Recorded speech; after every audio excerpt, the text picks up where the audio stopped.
Marcus Aurelius ruled the most powerful empire in the world while dealing with constant chaos, and he never lost control. What he knew about managing emotions is something most people will never understand.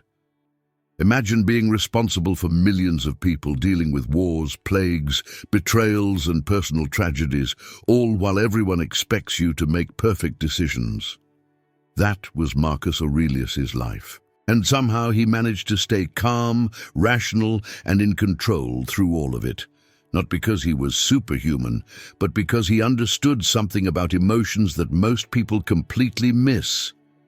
He wrote his thoughts down in a personal journal, and 2,000 years later, we can read exactly what he knew about emotional control. And it's going to change how you handle your own emotions forever. Quick thing before we dive in. If you struggle with controlling your emotions, or if you feel like your feelings control you more than you control them, leave a comment. Hit that like button if you're ready to learn what an emperor figured out about mastering himself, and subscribe because this is life-changing content. So what did Marcus Aurelius know that you don't? He knew that emotions aren't the problem. Your relationship with emotions is the problem. Most people think emotions just happen to them. Something occurs and boom, they're angry or anxious or sad, and they have no choice in the matter. They're just victims of whatever they feel. Marcus understood this was completely false. He wrote in his meditations that you have power over your mind, not outside events. Realize this and you find strength. What he meant is that events don't create your emotions. Your interpretation of events creates your emotions. Two people experience the same situation. One person gets angry. The other stays calm. Same event, different emotional response. The difference is how they're interpreting what happened. Here's where most people go wrong. They think their interpretation is automatic and accurate. Someone cuts them off in traffic and they think that person is disrespecting me, and they get angry. But that interpretation, that story they told themselves, that's a choice. They could have chosen to think that person is probably distracted or in a hurry, and stayed calm. Same event, different story, different emotion. Marcus Aurelius dealt with betrayals constantly. People he trusted turned against him. Generals plotted coups. Advisors lied to him. And you know what he did? He reminded himself that this is just what people do sometimes. He wrote that when you wake up, tell yourself that you'll meet people who are ungrateful, arrogant, dishonest, and difficult. Not to be cynical, but to be prepared so that when it happened, he wasn't emotionally destroyed by it. This is the first major insight about emotional control. Expectations shape emotions. If you expect everything to go perfectly and it doesn't, you'll be devastated. If you expect some things to go wrong and they do, you're prepared. You're not surprised. You're not emotionally hijacked. Marcus lowered his expectations of external events and other people, which meant he was rarely disappointed or angry when things didn't go his way. Most people do the opposite.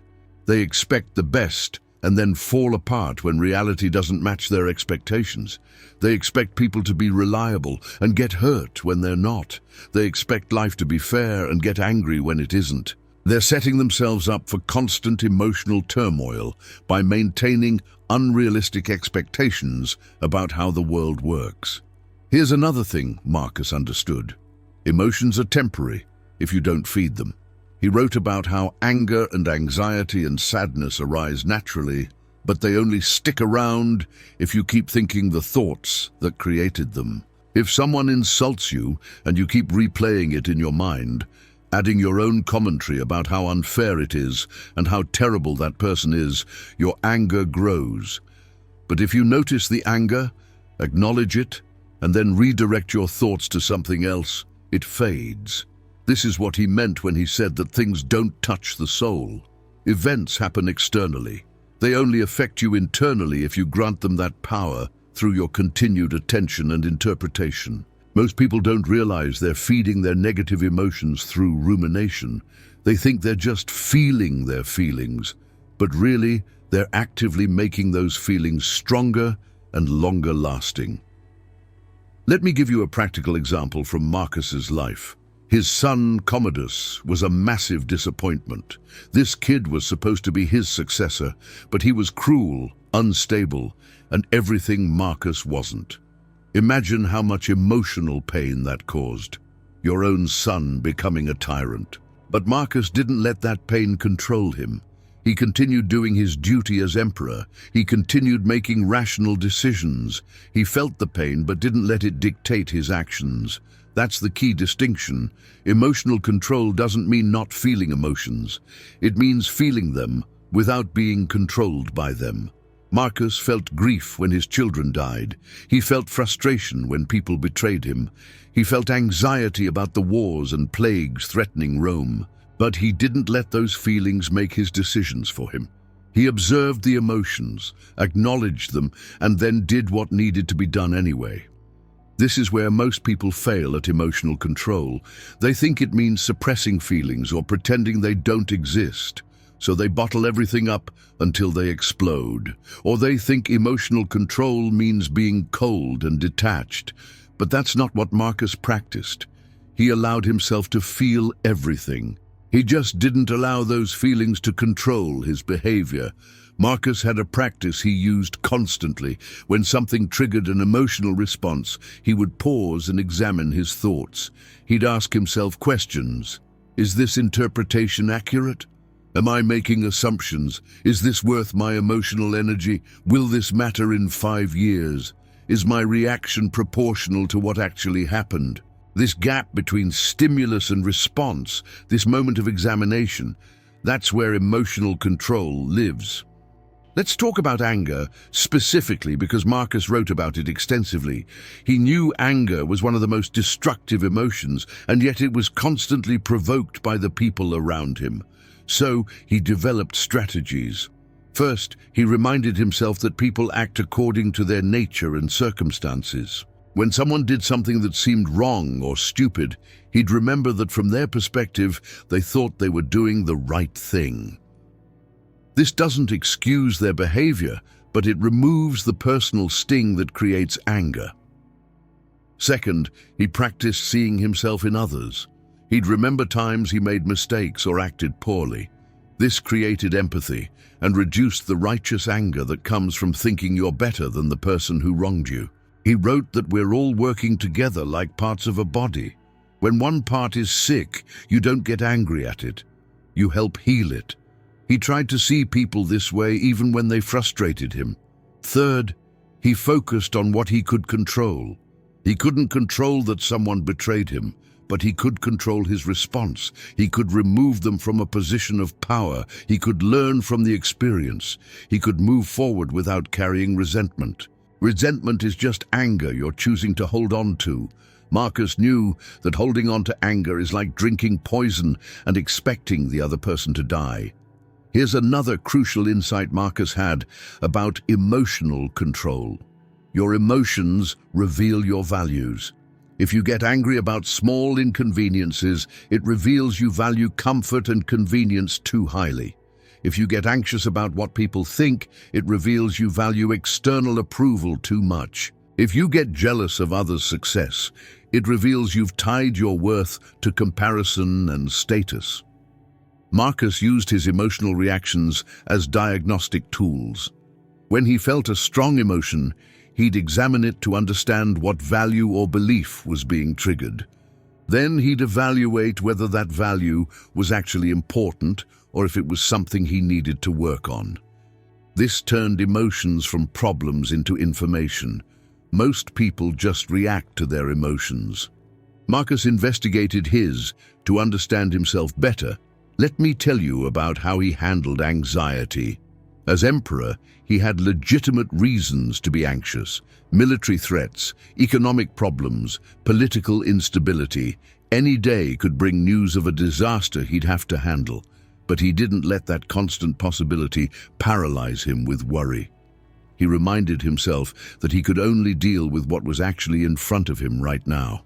He wrote that you shouldn't let your imagination create problems that don't exist yet. This is huge for anxiety. Most anxiety is about future events that haven't happened and might never happen. You're suffering now for something that may never cause you to suffer later. Marcus knew this was illogical. He'd ask himself, is this problem happening right now? If no, then there's nothing to do about it right now except prepare if possible.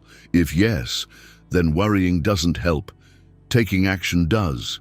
He also practiced negative visualization, which sounds depressing but is actually liberating. He'd imagine worst-case scenarios not to torture himself, but to realize that even the worst outcomes were survivable. If he lost the war, he'd lose the empire, but he'd still have his mind and his principles. If people betrayed him, he'd still have his integrity. If he died, well, everyone dies eventually, and death is natural. By confronting his worst fears mentally, they lost their power to control him emotionally. Here's what Marcus Aurelius really understood about emotional control. It's not about being emotionless. It's about being the observer of your emotions rather than being possessed by them. It's about creating space between what you feel and how you act. It's about recognizing that your first emotional response is automatic, but your second response, the one that determines your behavior, that's completely under your control. He wrote that the happiness of your life depends on the quality of your thoughts, not your circumstances, not what happens to you, your thoughts. And your thoughts are the only thing you have complete control over. Everything else, the actions of others, the events of the world, your own emotional reactions, all of that is influenced by forces beyond your control. But you can always choose what meaning you assign to events. You can always choose which thoughts you focus on. You can always choose how you interpret your emotions. Most people don't exercise this control. They let their thoughts run wild. They ruminate on problems. They catastrophize about the future. They replay painful memories. And then they wonder why they're anxious, depressed, or angry all the time. Marcus showed that you can be in objectively terrible circumstances and still maintain emotional control by disciplining your thoughts. Marcus Aurelius faced more stress, responsibility, and tragedy than most people will experience in a lifetime. He could have been a paranoid, angry, anxious mess. Instead, he became one of history's most respected philosophers and leaders. Not because his life was easy, but because he mastered himself. He mastered his interpretations, his expectations, his reactions, and his thoughts. You have the same capacity he did. You might not be ruling an empire, but you face your own challenges. Difficult people, stressful situations, disappointments and setbacks, and you can handle all of it with emotional control if you apply what Marcus knew. Stop treating your emotions like they're facts. They're responses based on interpretations, and interpretations can be changed. Stop feeding negative emotions by ruminating on them. Feel them, acknowledge them, and redirect your thoughts. Lower your expectations of external events and other people. Not to be pessimistic, but to be realistic and prepared. Create space between feeling and action. Pause. Examine your thoughts. Choose your response consciously rather than reacting automatically. Use your emotions as information about your values and beliefs rather than just experiencing them passively. Marcus Aurelius wrote his meditations not for publication, but as reminders to himself. He knew that emotional control isn't something you achieve once, and then you're done. It's a daily practice. Every day, he had to remind himself of these principles. Every challenging situation required him to apply them again. That's what emotional control is. Not a destination, but a constant practice of choosing your thoughts and responses. You can start this practice today. The next time something triggers an emotional reaction, pause. Notice the emotion. Examine the thought that created it. Ask if that interpretation is accurate or helpful. Choose a different thought if needed. Respond based on your principles rather than your feelings. Do this consistently, and you'll develop the same emotional control that allowed an emperor to remain calm and rational in the face of chaos.